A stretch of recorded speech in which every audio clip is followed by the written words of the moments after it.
New on Curiosity Stream. I'm James Burke. I'm going to take you on a journey through time. James Burke's visionary series returns, reimagined for our time. Now, this is all uncharted territory. The Washington Post hails Burke as one of the most intriguing minds in the Western world. The New York Times raves he careens from one great moment in history to another. Where do we want to go from here? Experience all new Connections. So what's the next connection? With monthly, annual, and bundled plans, find the one that works for you at CuriosityStream.com. Did you miss your deadline to renew your Medicaid coverage? You can still send your completed annual review form to Healthy Connections Medicaid. You may be assigned to another health plan, but you can ask to come back to First Choice within 60 days of renewed Medicaid eligibility. It's your family. It's your choice. First Choice is the right choice. Renew and choose us. Visit selecthealthofsc.com/renew to learn more.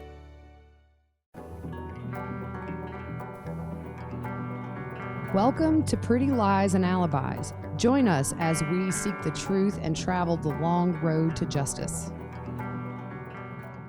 Hey guys, what's up? I can't say what's good because nobody's here to answer me. So that's normally Gigi's question.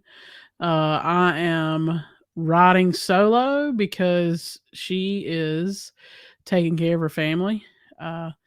She's getting groceries for Grammy and sitting with her aunt who's been sick. So this was like a last minute, let's do a live so you can interact.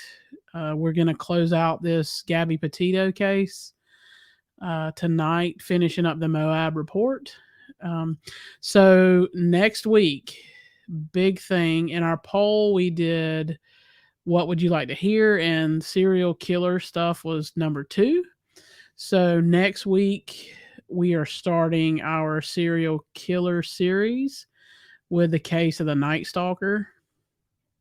I see you guys coming on. Vivian's good to see you. Hey, Michelle, Maggie, Penelope. We wasn't sure how many we would have on because it's last minute, but it beats talking to myself and hearing myself talk. So at least I can interact with you guys. So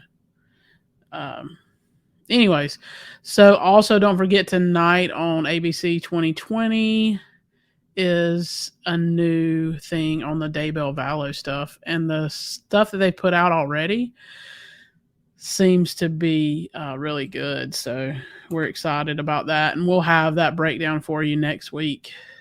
But really, we're trying to pick a trial to pick up and go with, and we hadn't decided yet. So we're going to jump on the serial killer series.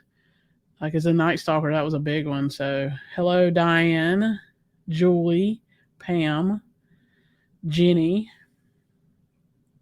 I'm trying to say hey to all y'all. Elizabeth, Laura, Renee, Shelley, Jaquinta. Thank you very much. Susan.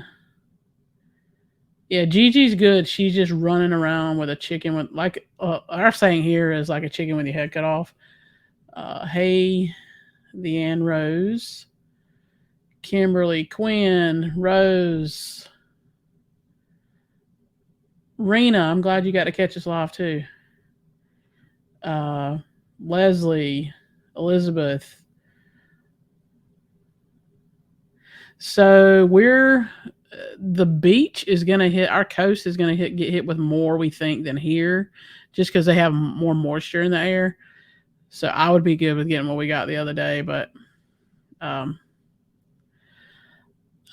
Shelly's asking, do I think the FBI will show the notebook? I don't think so. Me and Gigi actually just talked about this a little bit ago. It's hard for me to call her Gigi. I call her Hoopty. So I try to call her Gigi so nobody gets confused. I don't think they're going to show the notebook. We say, okay, run around with a chicken, like a chicken with her head cut off. Yeah. So she hated not to be on here, but we both hate doing it by ourselves because it's boring. So I was like, wait, instead of doing it by myself, I'm just going to do a live. So don't forget tonight, the 2020 episode with the Daybell Vallow stuff. So, hey, Mikhail. Mikhail is a long-time listener. I know some of you all there's more of you on here too. Let's see. Cool. She should change the hoopty. Yeah, that would make it easier on me because sometimes I mess up and say hoopty. So Kathy had to get a cup of coffee. Hey, Sean from San Diego. Coffee's good, Kathy. Not for me. I don't drink it. I only drink water. So, Rose, I am glad the confession was in the notebook as well. Now they can have that peace. We all knew it was him, but to hear him say that, I'm glad as well.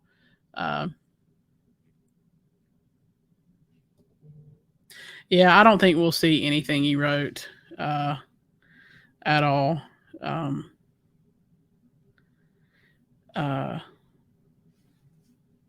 So, hey, Jenny, yeah, Hoopty, like, her mom had this big, huge car in that she drove in high school. It was a big Lincoln.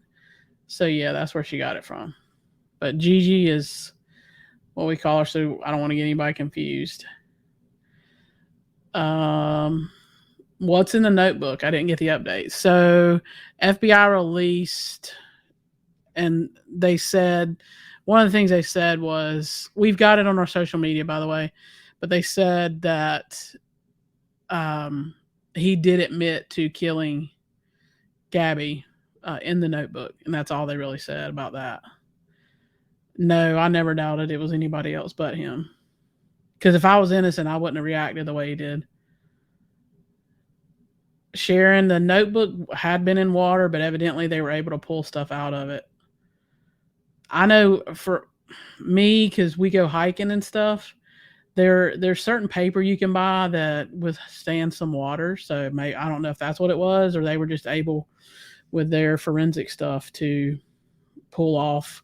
They do it on CSI and NCIS, but that's not real. I don't know if y'all know that or not, but I'm just teasing. I know, right, Vivian? That's the problem. With no trial, we don't get to see the evidence. Yeah. I'm just glad that Gabby's family got her stuff back and all. So there you go, Allison. What you know. I know it is extremely cold outside. Here, it is really weird because it has rained a couple of days and we still had snow on the ground. Normally, our snow melts and it's gone and we're good, but it's still snow on the ground. So, okay. I'm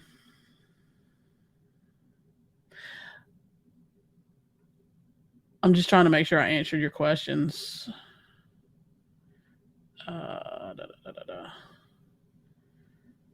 So, anyway, so one thing that came up in this report that I had not heard was, Jennifer Diane. Diane? You're finally catching alive. Cool. So one thing that came up in this report that I had not heard was one of the witnesses who called in, that was a witness to the incident where Brian had put his hands on her and vice versa, he said he was afraid that this was a human trafficking incident. He said he was not entirely sure what it was he was seeing, but he feared the worst. And Robbins, who's one of the officers, said something that does come to mind that he said is he was concerned about it being a human trafficking type thing. So I thought that was a big deal if it was what he saw. And I mean, that possibly could have been it. He didn't know who they were. He didn't know anything. So, Carrie liked my video in the snow. Yeah, shorts and flip-flops. Everybody's like, why are you in shorts and flip-flops and no gloves? I think it was. That time I just ran out. Thank you, Allison, for the super sticker. Mikhail, I know you miss Gigi. I know. I do too. She's probably watching. I don't know. But thanks, Allison. So I ran out really quick. Little dude wanted to go out and it was cold and he was still in his pajamas. So I just ran him out real quick and run him back in. but it wasn't too bad. Melbourne, Australia. Melbourne. Hey, Miranda. Okay, so I'm going to pick back up here and we'll break this down. If you have any questions, whatever I go over, you can shoot a question in there. And Brianne, our handy dandy graphics designer / admin assistant, is running the questions and stuff. So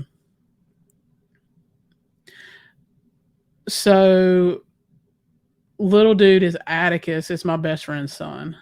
It's who that was. So, okay. So here, Ratcliffe asked Officer Pratt what wasn't clear when he documented in his report that it wasn't clear, but I believe it was reported the male had been observed to have assaulted the female. Officer Pratt said, I wrote this report after the incident was completed, and by the time the incident was completed, I knew I had one person saying the opposite of another person, and those are my two independent witnesses.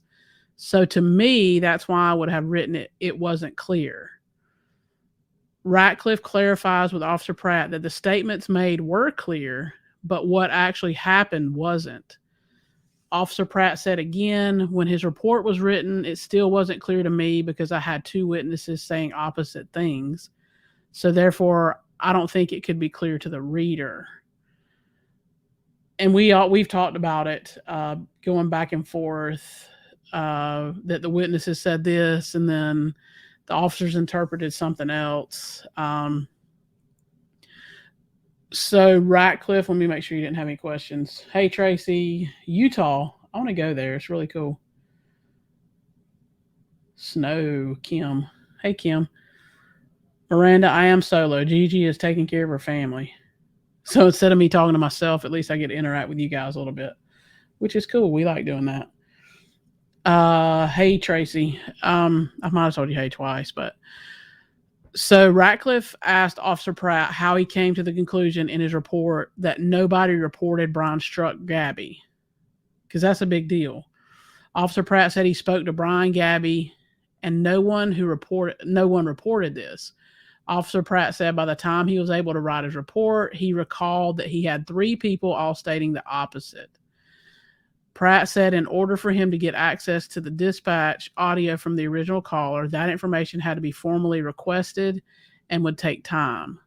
Officer Pratt said when he was writing his report, he was questioning himself on if he had even heard the original report from dispatch correctly due to the 3 statements he had being contradictory to what he remembered hearing from dispatch.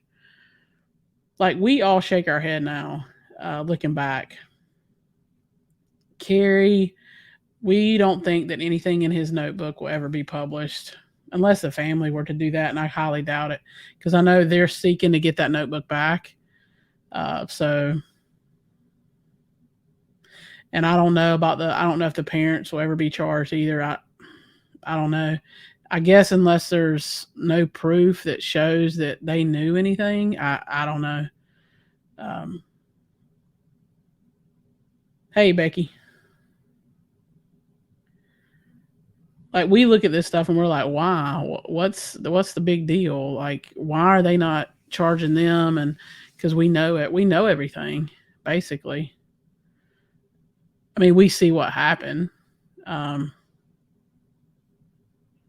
Yeah, Laura, it was published in the FBI statement this morning.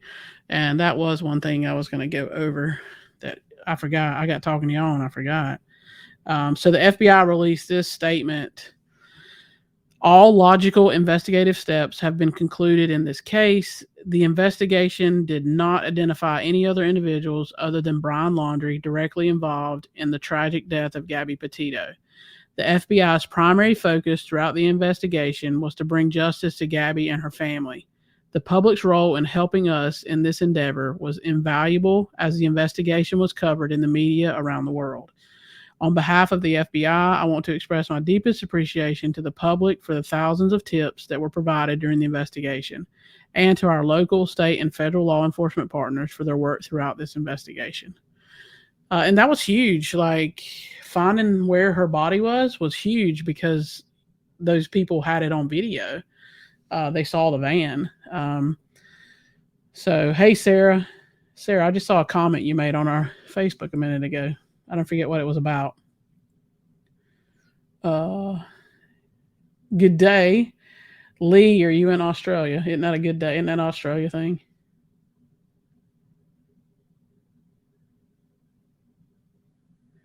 I know nothing about Gabby's family going after the Laundry family at all. I hadn't seen or anything. Y'all, Gigi is the investigation person. Oh, thanks, JCNY, for your donation. Bryn, I agree that social media did help find her. And we talk about this, our missing person cases that we do. If there's one of you guys that see it, because you guys are all over, Cooley, I want to go to Australia. If you guys see it, like, you're everywhere, so there's a chance you would see it. Miranda, it is better than talking to myself. Yeah. That's what I said. That's what I told Gigi. If one of us can't make it, it's easier to do this. Diane, you're sad when we're not on. I'm sorry. Carrie asks, do you think his parents knew what he was doing the day he committed suicide? I have no clue. We just had a comment saying that they would hope that the police would investigate. Dude, it's been 15 minutes. I said I'm not going to sound over like 20 minutes. We got to do an ad in a minute. And we thank you for being patient with our ads. That's how we keep this free for you guys, and you guys supporting our people that sponsor our episodes. You supporting them supports us. So Andrea with 2 cool t-shirts, and this week is BetterHelp, which is really cool. So we're going to jump on real quick and do that ad. And we'll get right back to you in 1 second.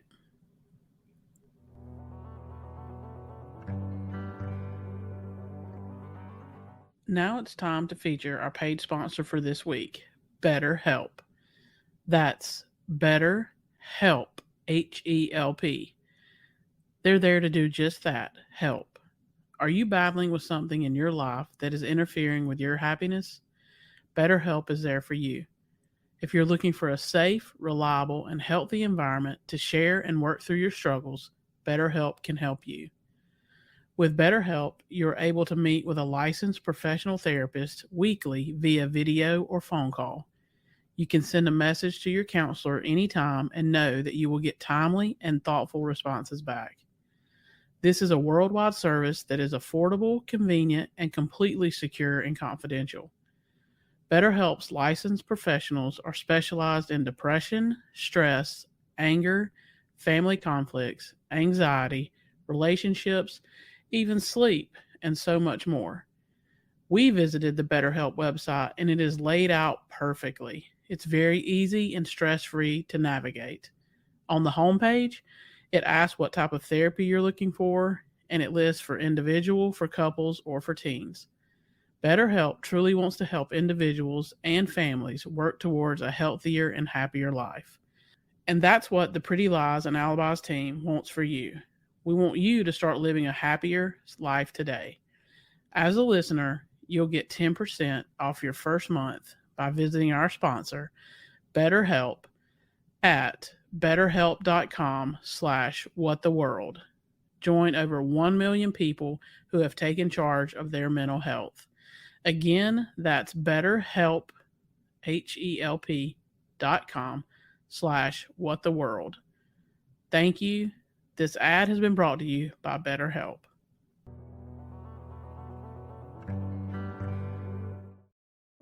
Glittering ornaments, fragrant wreaths, and wide-eyed wonder await you and your family this Christmas at Biltmore. Enjoy a guided tour of America's largest home, filled with shimmering Christmas trees and adorned in all its Yuletide glory. Then make the most of your visit and imagine yourself as a holiday guest of the Vanderbilts at one of our overnight properties. Explore overnight stays and ticket packages at Biltmore.com. Okay, round two. Name something that's not boring. A laundry? Ooh, a book club. Computer solitaire, huh? Ah, sorry, we were looking for Chumba Casino. That's right, ChumbaCasino.com has over 100 casino-style games. Join today and play for free for your chance to redeem some serious prizes. ChumbaCasino.com. No purchase necessary. Void where prohibited by law. 18 plus. Terms and conditions apply. See website for details. You guys are awesome. You support us and listen through the ads and all that. I was reading your comments as we were going. I don't mind ads either when I'm watching stuff. Cool, Becky. Thank you. So jumping back into the Gabby Petito stuff. So Ratcliffe says he asked Officer Pratt again about the statement in his report about nobody reporting Brian had hit Gabby, despite the statement from Gabby that Brian had grabbed her face and caused a scratch. Ratcliffe asked Pratt if he didn't consider someone grabbing a face a strike or a hit. Pratt said, maybe we could have done better at this. He also said that although he doesn't consider a grab of the face a strike, he stated it could be an assault.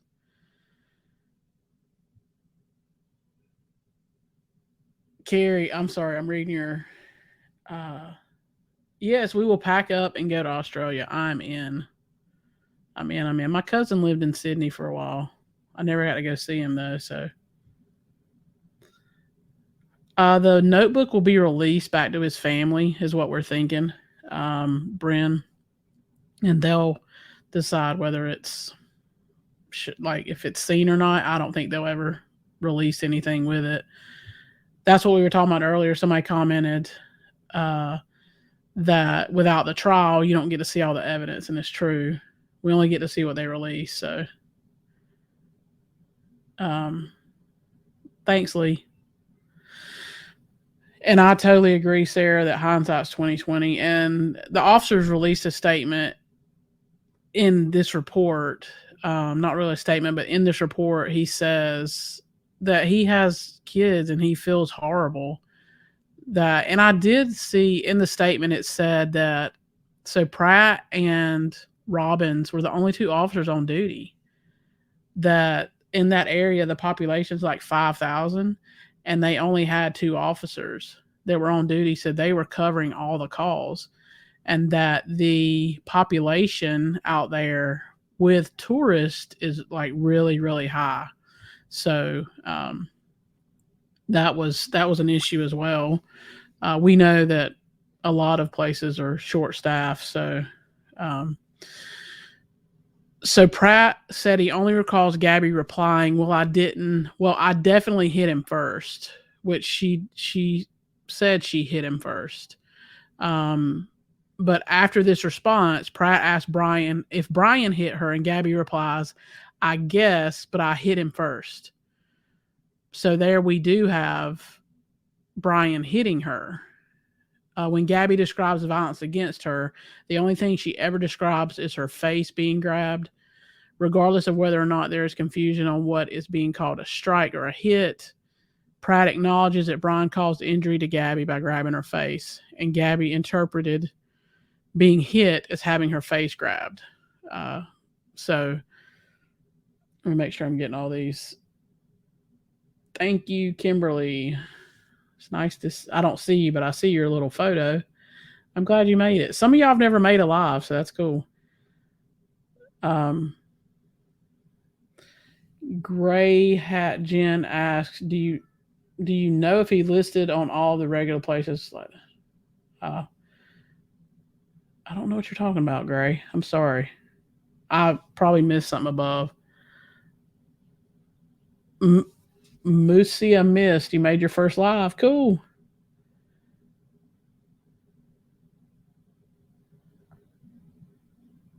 Thank you, Laura. Thanks. Like I said, this was like last minute jump on, finish this because we want to finish this report. We didn't want to leave you hanging. So Ratcliffe asked Officer Pratt. Oh, here we go. Sorry, I lost my spot. See, it's typical when you see, hey, Kelly. why there wasn't any follow-up with Brian regarding the statement Gabby made of Brian grabbing her face and causing injury. Pratt said he thought it had been taken care of. And here you see Pratt thought Robbins did it. Robbins thought Pratt did it. So there was a couple of times they asked, and it was, well, I thought he did it. And the other was like, I thought he did it. So Officer Pratt said Officer Robbins heard this information, and Officer Robbins had spent the majority of his time with Brian, while Officer Pratt spent the majority of his time with Gabby. Pratt said, I shouldn't make these assumptions, but I assume that he addressed it and it was corroborated and should have talked to Brian more about that. So Ratcliffe goes on to say, let me make sure. Laura, you're right. Yeah, what Laura's saying is in the FBI, in their statement today, they released that Brian took responsibility for Gabby's death. In the notebook that was left, he did take responsibility for Gabby's death. And we don't know what else is in there. So, sorry if you hear little ones in the background. Oh, it's Courtney. This is your first live too. Thank you for liking our channel or loving our channel. We love all our listeners. Okay, Miranda, you're talking about Donald Flint. Okay, gotcha. We shall look into it. Web Sleuth is a good place to look. They don't allow like rumor or hearsay. It's all factual. I'm glad y'all making the first live. We got like 100-something people on here. It's not bad. This is Ratcliffe. As with Officer Pratt's report, Officer Robbins' report should include the who, what, when, where, how, and why, as that information could play a role in determining the predominant aggressor. There are many details not documented in his report, as well as details documented that appear to be speculation or just flat out inaccurate. So in the report, there were errors in who said what. Thanks, Lee, for the super sticker. Cool. Sweet Sherry, civil lawsuits will start now. Possibly. We don't know. We hadn't heard anything. So, hey, sister. I love y'all's names on here. Some of y'all get creative. Mine's not creative. It's just Fruit Loop. So there was just some miscommunication that the officer thought Brian said something and it was actually Gabby. So it was just some, and then he speculated about her being manic, and nobody ever said the word manic. But he used that in his report. So Allison, we have covered the Murdoch case. If you go back and look at our prior episodes, we dig into the Murdoch case a good bit. Carrie, I agree. That was a hard read for both sets of parents. Yeah. Okay, so this was interesting to me. The police ran. It's normal as when everybody gets a speeding ticket. Gigi speeds a whole lot more than I do, so she's got more tickets than me. But so they run your license, and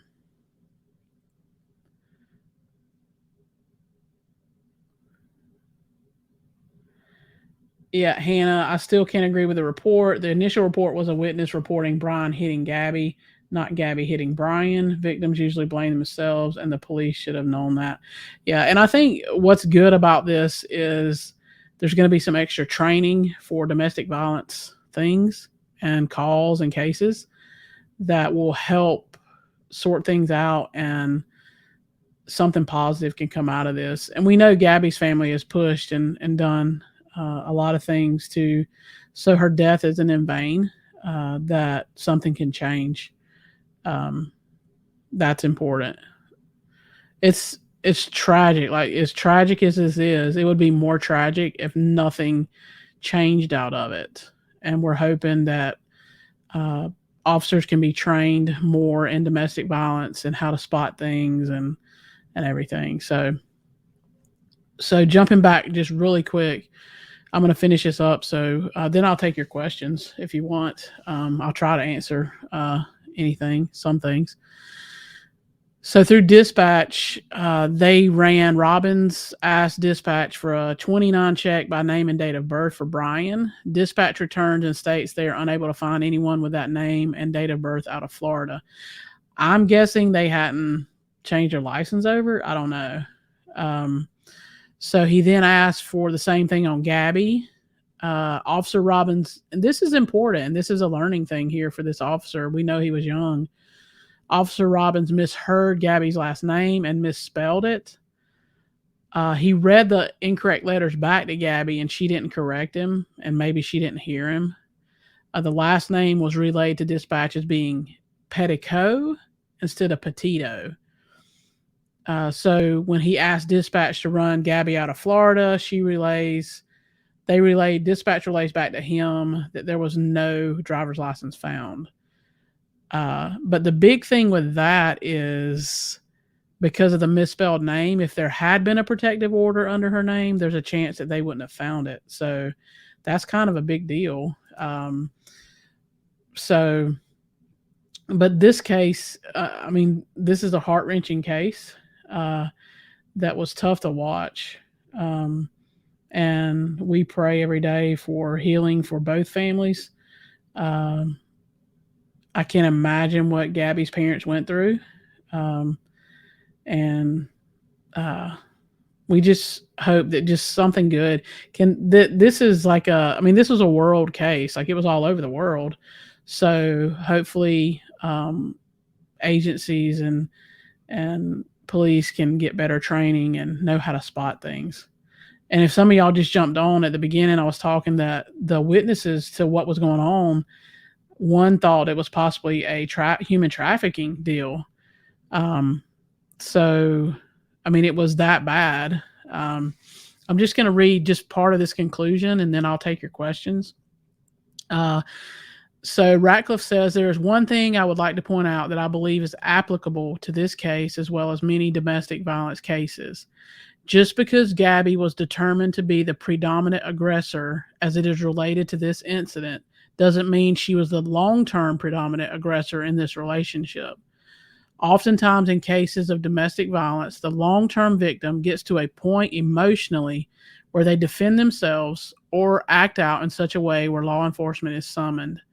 There have been many times in my career where someone who we know from past experience to be a long-term victim of domestic violence gets arrested for committing an act of domestic violence against their long-term abuser. Despite knowing the history of those involved, we have had to make a decision based on the information presented to law enforcement at the time, despite our personal feelings and the known history of the relationship. It's very likely Gabby was a long-term victim of domestic violence, whether that be physically, mentally, or emotionally. Gabby had a job which she left in order to travel the country with Brian. Gabby was trying to start an online career which Brian didn't support or believe she could accomplish. Brian tried locking Gabby out of the van in an attempt to control her movements. Brian said he was trying to make Gabby calm down, and Gabby said she was trying to get Brian to stop telling her to calm down. Gabby also said Brian kept telling her to shut up. Based on the information provided, I can only assume the act of Brian grabbing Gabby's face was his attempt to make Gabby calm down or make her shut up. Although the act of grabbing someone's face, like in this case, rarely causes any significant injury, I find that the specific act of grabbing someone's face is extremely personal, violent, and controlling. Just because there may have been some signs that Brian was the long-term predominant aggressor, law enforcement could only act on the information they were provided. And we broke it down, and,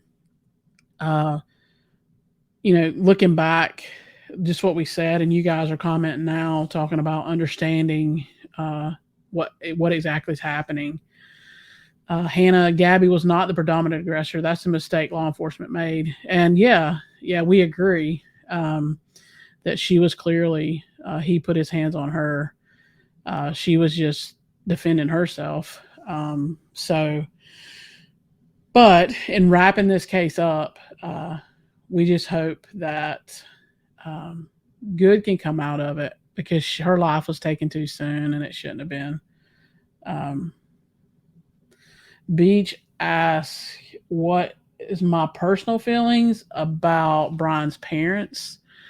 I truly think it's sad that they responded the way they did. I think it's sad they had to get attorneys to get Gabby's stuff back. I'm just one that when somebody's hurting, you don't kick them while they're down, you help. And I just don't think they helped enough, whether they were protecting their son or not. Like, in my eyes, wrong is wrong. If it's your kid needs to stand up and own up to what they did. So the officers view the incident from their own bias and experience with their own wives and girlfriends. I see where you say it, where he's talking about his wife being on some meds and stuff. Yeah, and I don't know if y'all heard, but in this report later, Pratt does say that this case has really hurt him deeply. He said that if he had known that Brian was going to harm her further, that he would have taken a vacation and just followed him, and if he tried anything, that he would have stopped him. So that's tough on them as well. So y'all want to ask any questions? I'm good. I'll try to answer anything. I just want to remind, like, officers, when your camera's on, like, it could be recorded. I don't think they ever thought anything would come of this, is why some things happened the way they did, and some of the stuff wasn't filed. There wasn't any photos of Brian like uploaded. They took them, but they didn't take any of Gabby. So that was a huge deal as well. So do y'all have any questions? I mean, it can be about anything. I don't care about the podcast or whatever. Like, ask away. We might get weather tonight, which is good. I love cold weather. I'd rather be cold than hot. We went to a basketball game last night, and it was so hot in the gym. I hadn't been in a while, and it was so hot. I can't believe it's been 35 minutes. Question and answer time. Look at our graphics designer. Gray Hat Jen. Look, your name sounds like it's on like Star Wars, which y'all see my shirts. I'm a Grogu fan. I love Star Wars, but Gray, it makes me remember Qui-Gon Jinn is what I want to say. Qui-Gon Jinn, Gray Hat Jinn. I agree that until they're trained. Yeah, y'all hit that like button.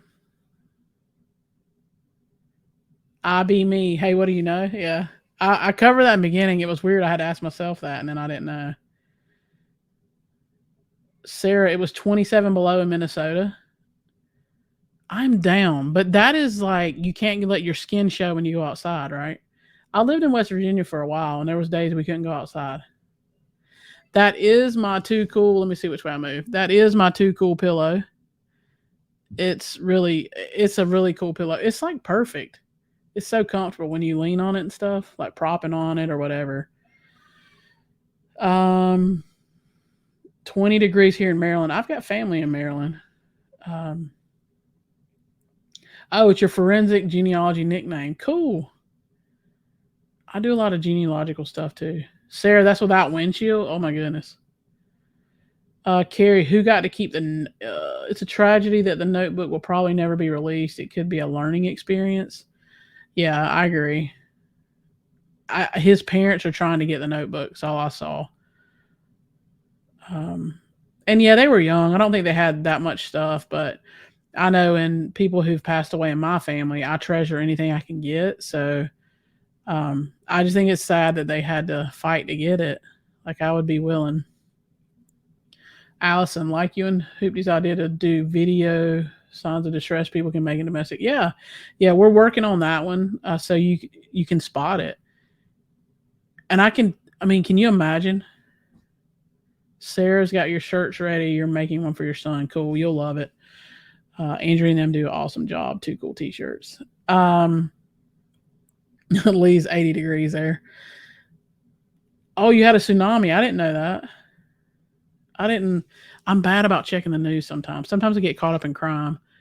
I don't even know what I was saying now. I lost my train of thought. I don't know if if they will go after civil lawsuits or not after Brian's family. I have no clue. Lee, do I think a special DV team should be in every police station? Yes. Yes. I know all of my police friends, the cases that they hate to go on the most is domestic violence because they're so unpredictable. 18 degrees in Carroll County, Maryland. What trial are we doing next? I have no clue. We're looking. I have no clue. But y'all will know as soon as we know. Yeah, we're in South Carolina. Oh, you're in Myrtle Beach. Yeah, Gigi's parents have a house in Myrtle Beach. I actually have an uncle who's in Myrtle Beach. He just had open heart surgery, by the way. Y'all say a prayer for my Uncle Tommy.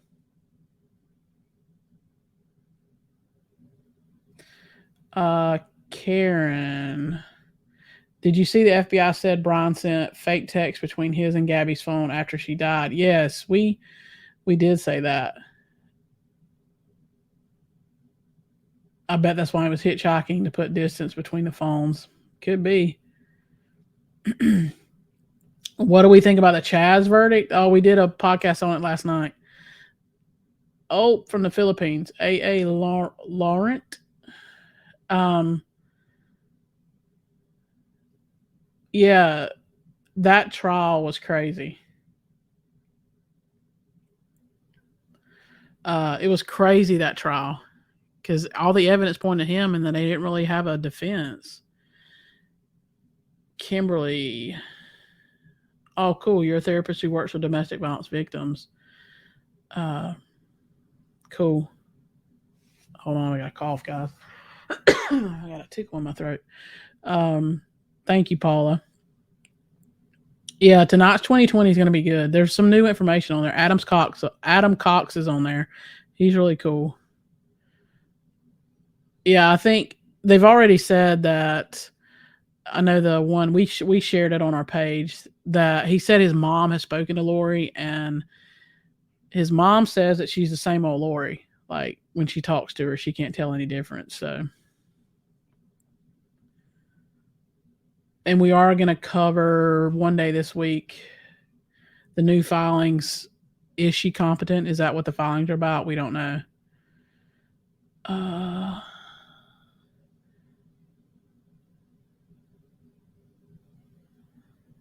Yeah, canine handler.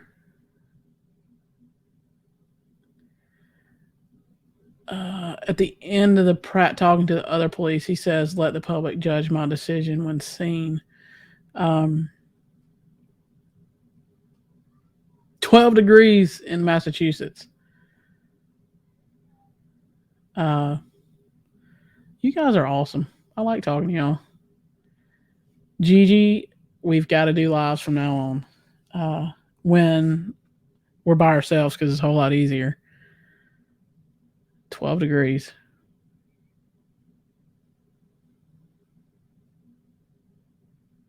Sarah, I love the Chaz verdict. It was so crazy.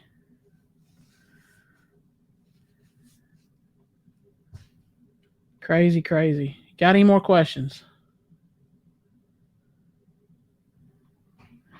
We thank you. If you don't have any more questions, thank you guys for coming on and hanging out with me while I was by myself. So this was not painful at all. This was great. Thanks for hanging out, and we will look forward to next week. Don't forget, we're doing our serial killer start, which is the Night Stalker. So Gigi is right in the middle of that, and we've got to watch some things to get caught up with that. You guys are awesome. I feel like I know you all because I see you comment all the time. Thanks for I like interacting with y'all too. But so we're doing the serial killer stuff, the Night Stalker. We will have the breakdown of the 2020 ABC 2020 from tonight. So look for that next week. And we will talk to you guys soon. Out of the blue. You lived in California when the Night Stalker. Yeah, that'd be scary. I remember one time as a kid, we had like a peeping Tom or something, and it freaked me out. Becky is excited about the Night Stalker. All right, guys. What did you say? Oh, it's nice to put a face with a voice. Yeah. All right, guys. I'm going to head out, and we will talk to you next week. Thank you. Good night.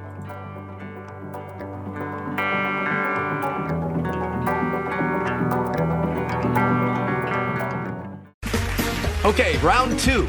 Name something that's not boring. A laundry? Ooh, a book club. Computer solitaire, huh? Ah, sorry, we were looking for Chumba Casino.